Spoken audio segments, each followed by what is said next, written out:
The street was empty except for the rain. It came down hard and cold across Seoul, turning the pavement into black glass, swallowing sound. Lila Monroe's heels hit the wet ground too loud with every step, each one a giveaway, each one telling him exactly where she was. She wasn't running. If she ran, he'd know she was afraid, and Andre Lawson already took too much from her. He wasn't getting that too. So she walked, fast, jaw set, heart slamming against her ribs like it was trying to get out. Her curls were soaked flat against her neck. Her hands wouldn't stop shaking. She pressed them against her sides and kept moving. She could hear him behind her, not running either. He never ran. That was the thing about Andre. He moved like a man who already knew how the night ended. Slow, certain, the footsteps of someone who had never once doubted that she had nowhere to go. He was right. The parking structure was ahead, but the elevator was behind her, behind him. The street was empty in both directions. 2 taxis had already passed. The couple she'd seen a minute ago had turned a corner and disappeared. There was no one except the man standing beside the black car parked under the one street light that was still working. She saw him in pieces, tall, dark suit soaked through with rain, black hair pushed back from his face, completely still in a way that felt less like patience and more like control. He wasn't looking at her. He was looking at nothing, or maybe at everything. Lila didn't think. She moved. She closed the distance in 6 steps and pressed herself against his chest, arms wrapping around him, face turned hard into the lapel of his jacket. The fabric was expensive and rain cold against her cheek. He went completely still. She tilted her face up. She had to know. His eyes found hers instantly, dark, unreadable, sharp in a way that made her breath catch. A severe jawline, pale skin, rain on his lashes, a tattoo climbing the side of his neck, half hidden by his collar.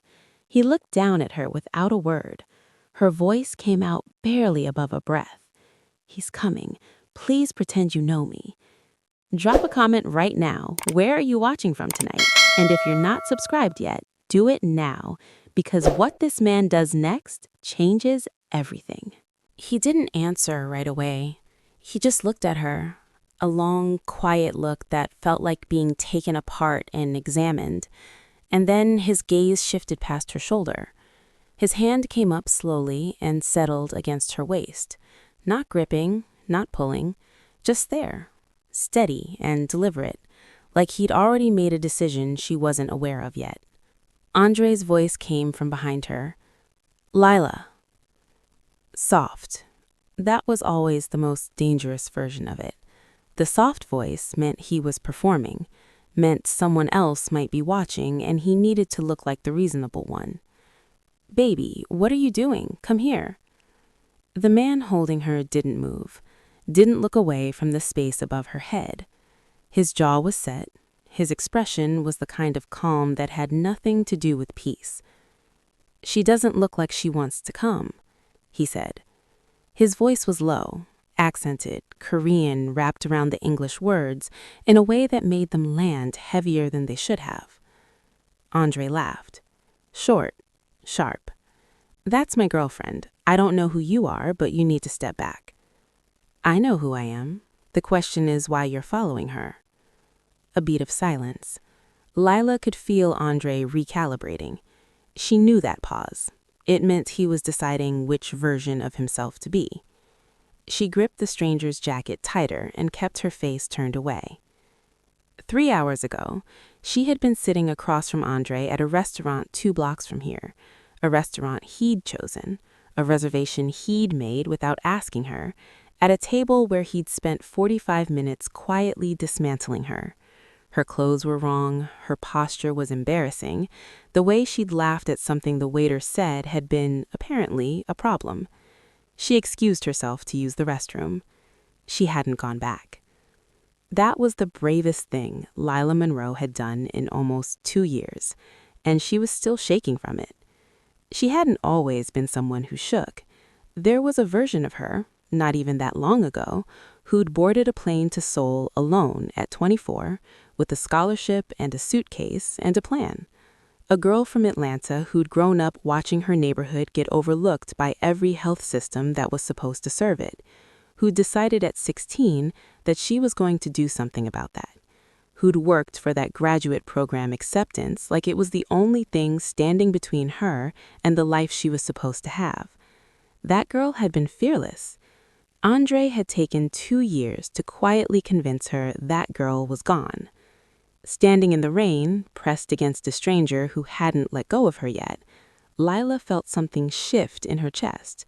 Small, fragile, but real. Maybe she wasn't gone. Maybe she'd just been waiting for a reason to come back. Andre left. He didn't go quietly. There were words, low and sharp, meant for her ears more than the stranger's. "You'll regret this. You have nothing without me. I'll find you, Lila." Each sentence landed like something being thrown. She felt them hit even with her face turned away. The stranger waited until Andre's footsteps faded completely before he spoke. "He's gone." Lila stepped back. Her arms dropped. The cold rushed in immediately where his warmth had been. She looked up at him properly for the first time, really looked. He was watching Andre's retreating figure with those flat, dark eyes, the kind of expression that gave nothing away and somehow said everything. Then his gaze dropped to her. "Are you hurt?" "No." "Did he hurt you before tonight?" She didn't answer that one. She looked down at her hands instead. He seemed to understand because he didn't push. "Do you have somewhere to go?" The question sat in the rain between them, and Lila couldn't find a single honest answer for it. Her apartment was Andre's apartment. Her friends had slowly become Andre's friends. Her visa was tied to a graduate program she'd fallen behind in because Andre had needed her time more than her professors had. She had a mother in Atlanta she hadn't told the full truth to in 8 months. "I don't know," she said. He studied her for a moment. Then he said simply, "Get in the car." "I don't know you." "No. You could be dangerous." Something moved through his expression, not quite a smile. "Yes." At least he didn't lie to her. Andre had never stopped lying. This stranger, still unnamed, still utterly unreadable, had just told her the truth in 2 letters and let her decide what to do with it. Lila got in the car. She didn't know what that said about her. Maybe it said she was desperate. Maybe it said that dangerous and familiar had stopped feeling like the same thing. Maybe it just said she was exhausted and wet and out of options, and something about the way he'd held her in that rain, steady, deliberate, like she was worth the trouble, had unlocked something she didn't have a name for yet. He drove without music. The city moved past the windows in long smears of neon and rain. "My name is Park Min-Jae," he said, at a red light, eyes still on the road. "Lila Monroe." He nodded once, like he was filing it somewhere. The building he pulled into was the kind that didn't have a visible sign. The underground garage was clean and silent. The elevator opened directly into an apartment that made her breath stall. Floor-to-ceiling glass, the whole city laid out beneath them like something that could be owned. Min-Jae walked to the kitchen and poured her a glass of water.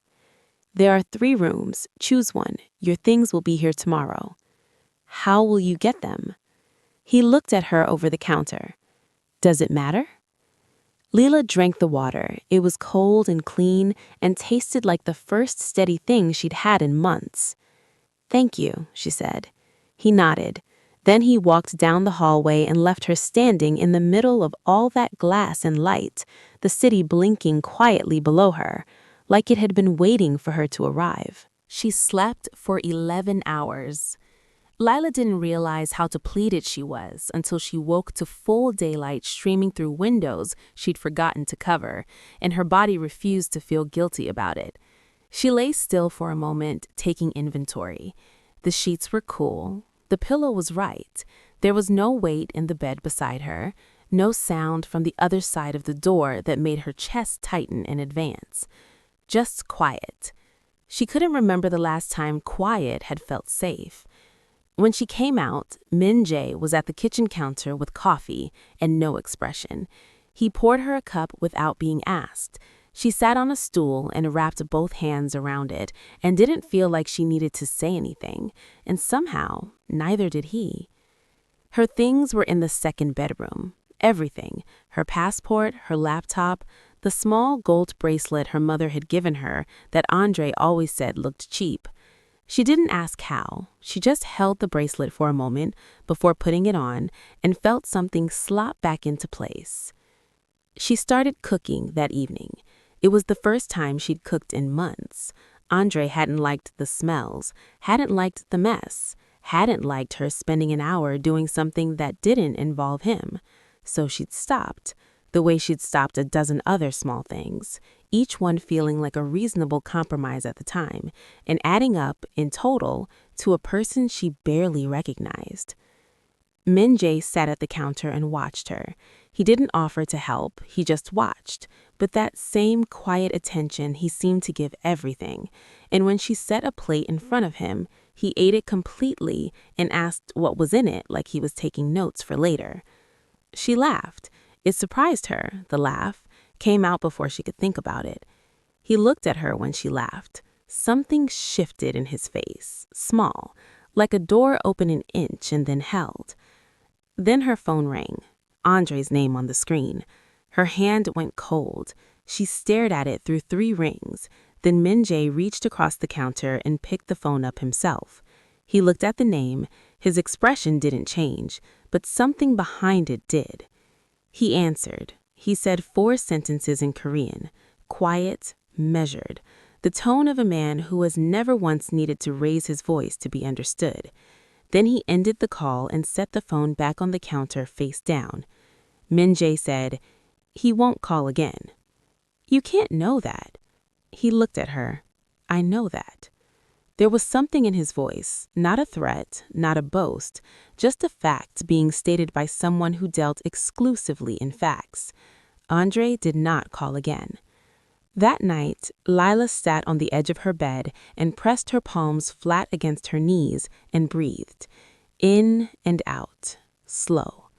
The city was quiet outside the glass. Min-Jae was somewhere in the apartment, doing whatever he did. She was safe. She was genuinely, completely safe. She didn't know what to do with that yet, but she was going to learn. 10 days passed. Lila started going outside. Short walks at first, down to the corner, back up, then longer. She found a cafe 2 blocks away that had good coffee and didn't ask her anything, and she started sitting there in the mornings with her laptop, pulling up the research papers she hadn't opened in months. The words were slow to come back, but they came. She was returning from one of those walks when she opened the apartment door and stopped. There were 8 men in the living room. Dark suits, still postures, the kind of quiet that meant they'd been talking until the second they heard the door. Every head turned toward her. Min-Jae said something in Korean. 1 word. The men filed out in under 30 seconds. The door closed. The room felt enormous again. He looked at her across the space. "Sorry." "Who were they?" "People I work with." She set her bag down slowly. "What do you actually do, Min-Jae?" He was quiet for a moment. Then he pulled out the stool across the counter and gestured to it. "Sit." And when she did, he told her. He didn't soften it. He didn't dress it up in language designed to make her comfortable. Import, influence, territory, control over things that weren't always legal, and people who weren't always willing. He said it plainly, like it was facts about weather, and when he was finished, he said, "You can leave. The door has never been locked. I'll arrange somewhere else for you if you want." "But?" "No but. That's the whole sentence." Lila looked at her coffee. "Why did you help me that night? You didn't know me. Most people would have walked away." The silence that followed was long enough that she looked up. Min-Jae was looking at the counter. Something in his face had changed, opened slightly, in a way she hadn't seen before. "My mother," he said, finally. "She tried to leave my father 4 times. He was a violent man. The first 3 times, she had no one. The 4th time, a stranger helped her, drove her somewhere safe, gave her money he didn't have to give." He paused. "She made me promise before she died to be that stranger when I could, to use whatever I had to protect people who couldn't protect themselves." "How old were you?" 15. Lila was quiet for a moment. "And you've kept that promise, doing what you do?" "I've tried to." He met her eyes. "I'm not a good man, Lila, but that's the one thing I've tried to be." She reached across the counter and put her hand on his. He looked down at it like it was something he didn't have a category for. Like gentleness, offered freely and without condition, was a language he was only just beginning to learn. "Thank you," she said, "for keeping it." It happened the way most real things do, without announcement. There was no single moment Lila could point to. It was a collection of small ones. The night she couldn't sleep and found him at the kitchen table at 2 in the morning, reading, and he didn't ask why she was up, just pushed a second cup of tea toward her without looking. The afternoon, he walked with her through the market district and let her talk for 40 minutes about her research, about health access, about what it meant to grow up in a community that kept falling through the gaps of every system designed to catch it, and asked questions that showed he'd actually been listening. The morning he tried to help her cook and burned the garlic so completely the smoke alarm went off, and she laughed so hard she had to sit down. And he stood there holding a ruined pan, looking faintly betrayed by it, which made her laugh harder. He smiled that morning, small and reluctant and real. She thought about that smile more than she should have. The first time he touched her face, they were standing in the hallway after she'd come back from an evening walk. She'd mentioned, offhand, that she'd started looking at graduate program readmission requirements. He'd stopped. He'd looked at her in that careful, taking inventory way of his. "You're going back to school?" "I want to. I have to figure out the visa situation first, but I can help with that." "Min-Jae, you've already done." "Let me help." The words were quiet, and it wasn't a command. She knew what those sounded like, had lived inside the shape of them for 2 years. This was something else. This was a man asking permission to give her something. His hand came up slowly, and he touched her face, just his fingertips against her cheek, the lightest possible contact, and looked at her like she was a decision he'd already made and was still making, continuously, on purpose. "You've been quiet for too long," he said. "I don't want you to be quiet anymore." Lila's breath caught. He leaned in slowly, gave her every moment to move back, to turn away, to say no. She did none of those things.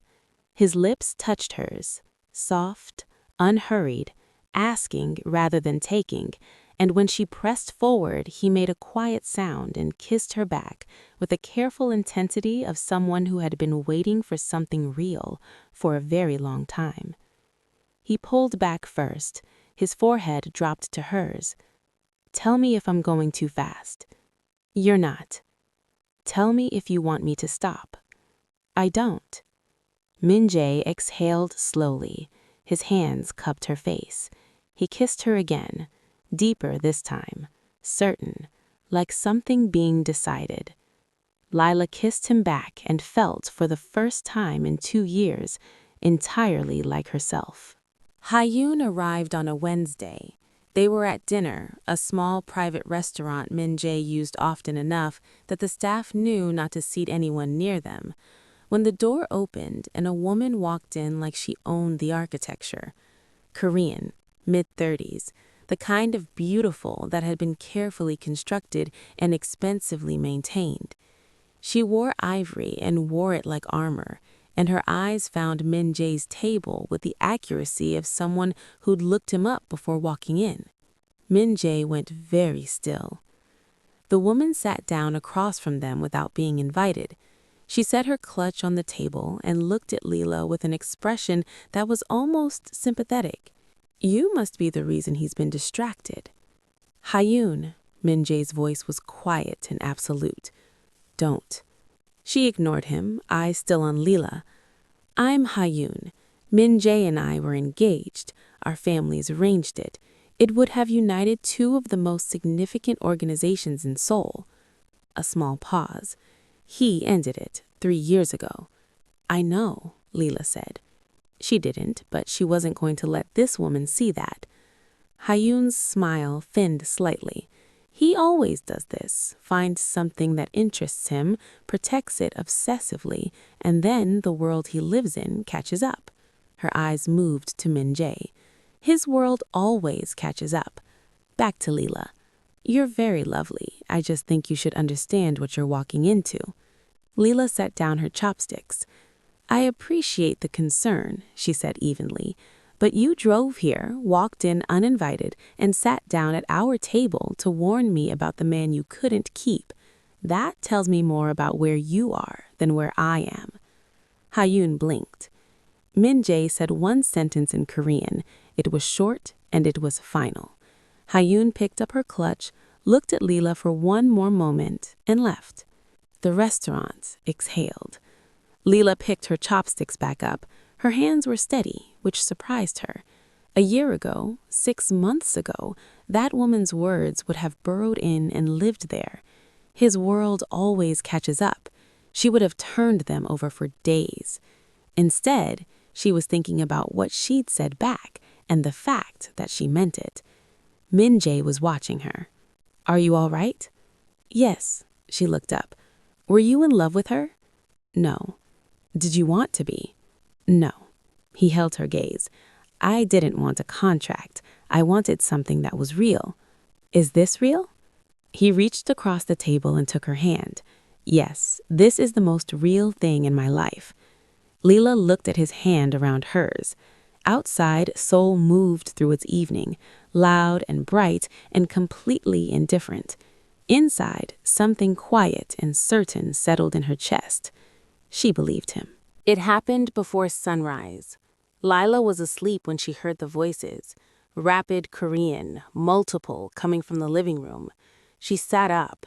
The digital clock read 4:47.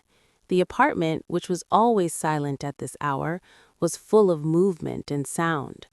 She got up and opened the bedroom door an inch. 12 men, maybe more. Dark clothing, not suits, tactical. Min-Jae stood in the center of the room in the clothes he'd clearly thrown on in the last 90 seconds, and across from him stood a man she recognized, Kwon, Min-Jae's second.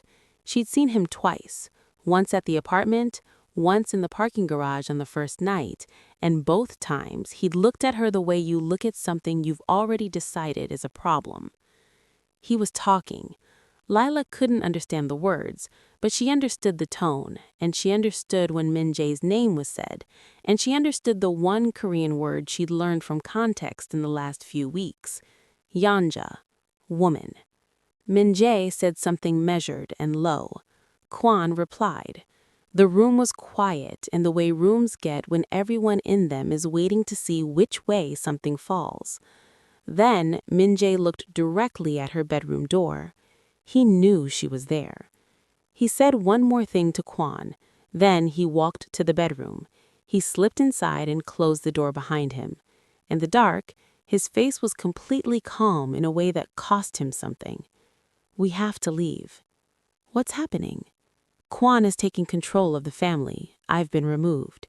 He was already moving, pulling a bag from the closet, efficient, no wasted motion. "I have a place outside the city. No one knows about it. We'll go there." "Min-Jae." "Min-Jae?"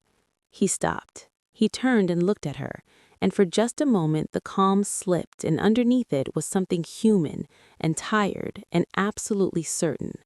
"I need you to trust me. Can you do that?" She thought about every time someone had asked her to trust them and used that trust as a place to put their weight. She thought about how different this felt, how different he was. "Yes," she said. They were in the car 20 minutes later. The city was dark and quiet around them. Min-Jae drove fast but controlled, checking mirrors, taking routes that weren't direct. She didn't ask questions. She watched his hands on the wheel and breathed. 2 hours later, Jae called. Min-Jae listened. His expression shifted, a single sharp change like a temperature drop. When he hung up, he drove in silence for 30 seconds. "What?" Lila said. "Kwon contacted Andre. He's been helping them find us. He told them about my secondary properties, my patterns." Lila stared at him. "Andre is working with Kwon?" "He wants you back," Min-Jae said, "or he wants me gone. Either way works for him." The car moved through the dark. Outside, the city became countryside, hills, trees, the first gray light of morning beginning at the edges of the sky. Lila pressed her back against the seat and thought about the woman she'd been 3 weeks ago, running in the rain, out of options. She was done being a variable in other people's plans. "What do we do?" she said. Min-Jae's jaw was set. "We disappear, and then I go end it." The safe house was a small structure set into a hillside an hour outside Seoul. Anonymous, clean, the kind of place that didn't exist on any map Min-Jae owned under his real name. Inside, 1 bedroom, a kitchen, a window with a view of the valley that would have been beautiful under different circumstances. Jae came that evening with worse news than the morning had offered. Kwon wasn't just consolidating power, he was planning to use Lila, her presence, her immigration status, her connection to Min-Jae, as public justification for the removal. He was going to make her the reason. And Andre, who had positioned himself as a useful source of information, was pushing Kwon to move on Min-Jae permanently before he could organize any kind of counter. "He won't stop," Jae said. He was looking at Min-Jae, but Lila understood he meant both of them, Kwon and Andre. "Not while you're alive and free." Min-Jae was quiet for a long moment. Then he said, "Go home, get some rest. I'll call you in the morning." After Jae left, they sat at the small kitchen table in the lamplight. Lila looked at Min-Jae across the table. He was already planning, she could see it in the quality of his stillness, the way his eyes weren't quite in the room anymore. "You're going back," she said. "Yes." "When?" "Before sunrise." She nodded slowly. She'd known it was coming. She didn't like it, but she understood it, and there was a difference. She wasn't going to beg him to stay and let this swallow them both slowly. That wasn't love. That was just a slower version of the same trap. "Come to bed," she said, "before you go." He looked at her. "Just sleep," she said quietly. "I don't want to be alone tonight." He came to bed. He left before the light changed.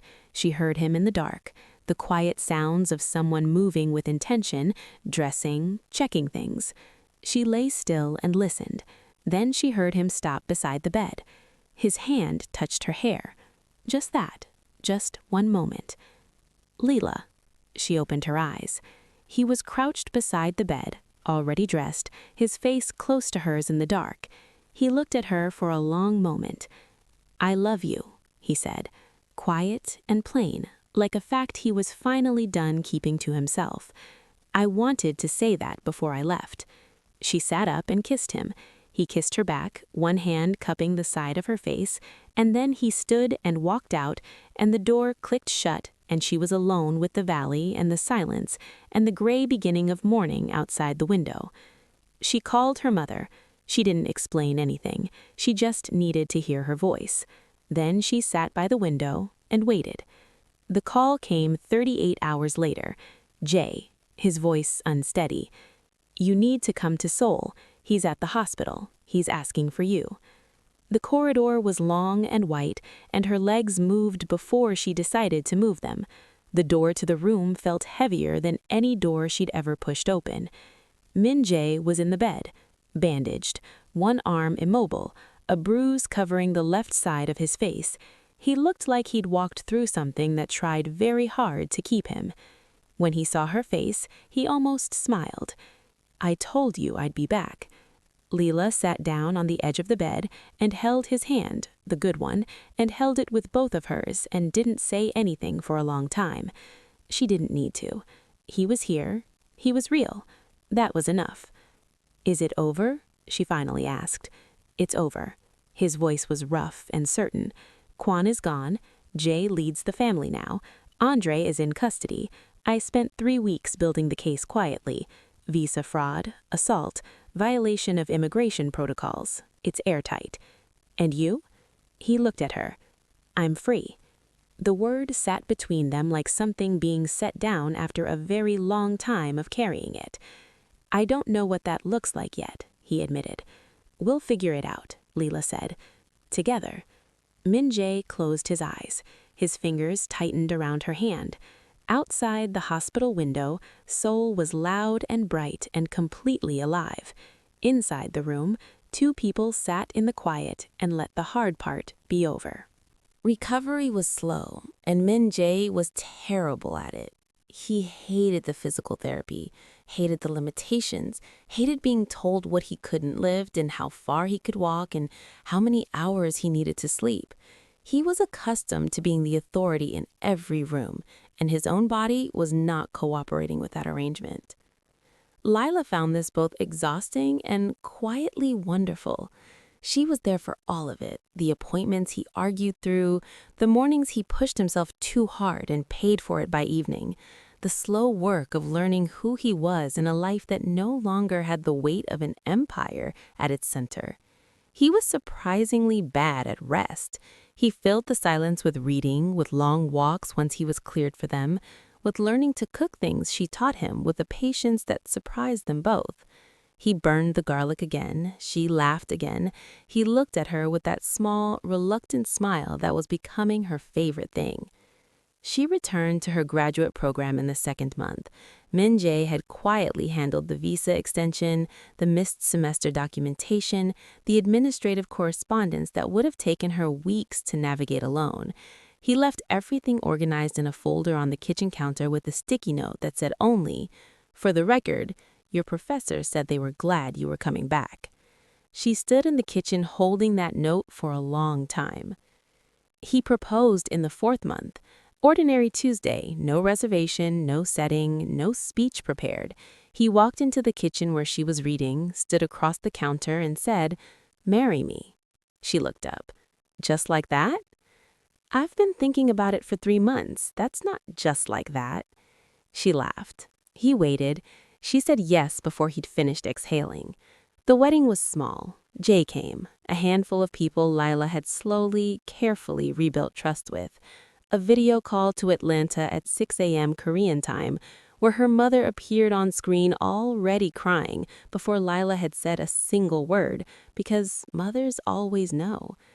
Min-Jae stood beside her for the video call with the expression of a man who was slightly terrified of this woman he'd never met and was working very hard not to show it. Her mother looked at him for a long moment and said, "You take care of my daughter." "Every day," he said. "I promise." Her mother nodded once. Then she cried for 20 more minutes. They opened the restaurant in the 7th month, small, tucked on a quiet street in Mapo. Korean-American because it was the only menu that made sense. Her grandmother's recipes beside his mother's, 2 histories on one menu. The first night, they sold out of everything by 8 o'clock and had to turn people away. Min-Jae stood in the empty restaurant after closing and looked around at what they'd built. The tables they'd chosen together, the lights they'd argued about and both been a little right about, the handwritten menu on the chalkboard behind the counter. "I'm glad you ran toward me," he said. Lila was wiping down the counter. She didn't look up. "I grabbed the nearest person you happened to be worth keeping." He crossed the room and put his hands on her waist from behind, and she leaned back into him, and they stood like that in the quiet restaurant while Seoul moved through its evening outside the window. It wasn't a perfect life. It was real, which was better. It was theirs, which was everything. Lila Monroe came to Seoul to build something and spent 2 years watching someone take it apart, quietly and completely, until the night she had nothing left but 6 steps and a whisper and the courage to reach for a stranger in the rain. That one moment changed everything. Not because Park Min-Jae was a fairy tale. He wasn't. He was complicated and dangerous and honest about both.